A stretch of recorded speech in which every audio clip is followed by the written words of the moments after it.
Chicken Restaurant dinhi sa Dakbayan sa Tagbilaran nga mag soft opening unta karong adlaw.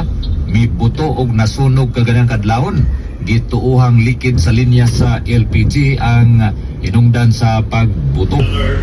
Nasunog ang Bonjon Lechon ug ang Shakey's Restaurant nga nahimutang duol sa Island City Mall.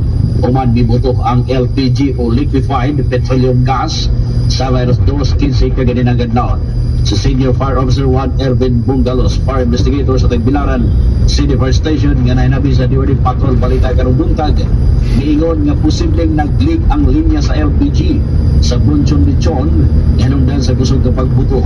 Matupat sa security guard, pag-iwi niya, dito na ang maong minute, ang maong katong Bonjon Chicken, and then nanawag sa namo, and then pag-abot naman dito, ato nga kuan, naka-initial nga posible may leakage ang linya nila sa LPG. Matupat sa manager, dahapon, nag-testing sila umupo hapon nga dawa, and then pagka nabiin na, as maybe, nan-out na silang tanan.